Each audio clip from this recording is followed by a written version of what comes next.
Thank you. Good morning, fellow Toastmasters, and thank you for allowing me to formally introduce myself to you, to the group. And as you heard me say earlier, my name is Louie Lichtenberg. However, just wanted to get out in the open that you can call me Louie, Louis, or Lou, because those are the three names that I hear the most, and I typically get asked that very early on.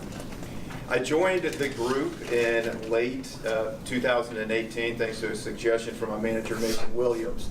And I'm happy I did, and I'm happy that he gave that suggestion to me because it is going to allow me to do something that is becoming more a part of my daily routine at the office, which is standing up in front of a group of individuals, whether it's my peers or customers, and having to present to them. So thank you, Mason, for introducing me to the group. I'm glad you're back.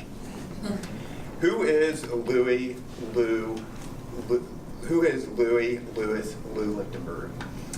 To explain who I am, I want to read a quote that I read several years ago.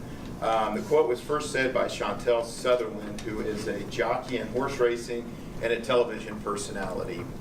She said, "Believe in yourself, take on challenges, dig deep within yourself to conquer fears, never let anyone bring you down, you got to keep going."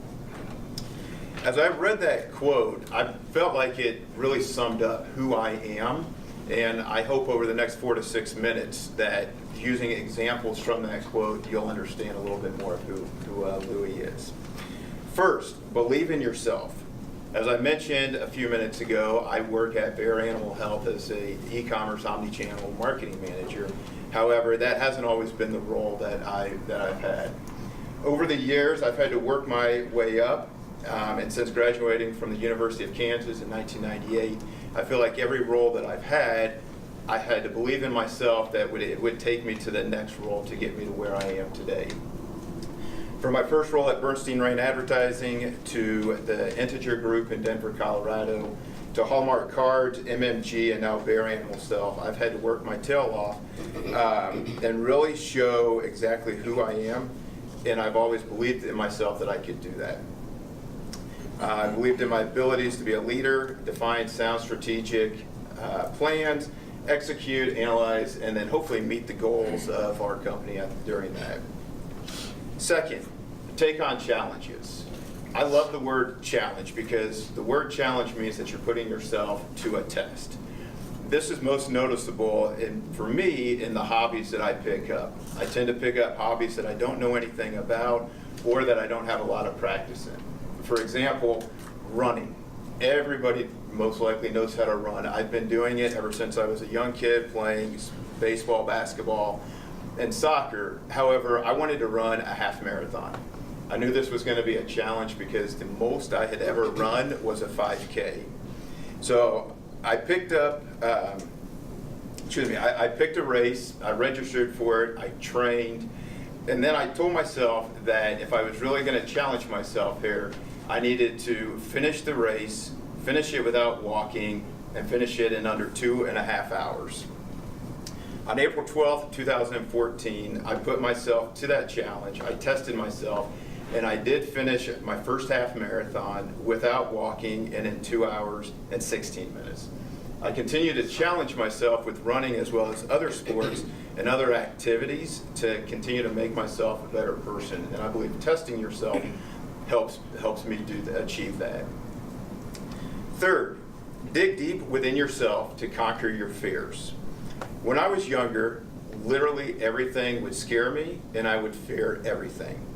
As I started growing up, moving into high school, college, and even beyond, I realized that I was allowing that fear to hold me back from doing things in my life that I wanted to do. One example is that I had a dream that I wanted to move to Denver.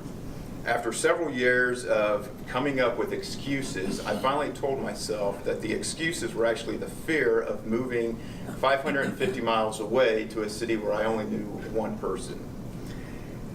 I then remembered what I taught myself and learned years before, that don't let fear hold you back from doing what you really love. So I sent my resume to several companies. I received several interviews, accepted an offer, and on September 9th of 2000, loaded up the Ford Explorer, and drove to Denver, never looking back. Until 2002, when I decided that my family, my friends, my life were actually in Denver, or in Kansas City, pardon me, and that I could always travel to Denver for vacation. 4, never let anyone bring you down. I learned this one at a very young age when I was in grade school. While in music class, we were singing the song Louie, Louie by the Kingsmen, and the kids would tended to change the lyrics that would then put me down and make fun of me. As I was listening to that, I would go home every day angry, sad, upset, and then I realized I don't need these people to be my friends. I don't need them to put me down, and I don't need them to control me. Once I learned this, it really has stuck with me throughout high school, college, and even beyond. So, as Chantel Sutherland said, believe in yourself, take on your challenges, dig deep within yourself to conquer fears, never let anyone bring you down. You got to keep going. As I said, I believe that quote sums up who I am, and I'd like to thank you again for allowing me to spend a few minutes with you, and I look forward to presenting more. Thank you.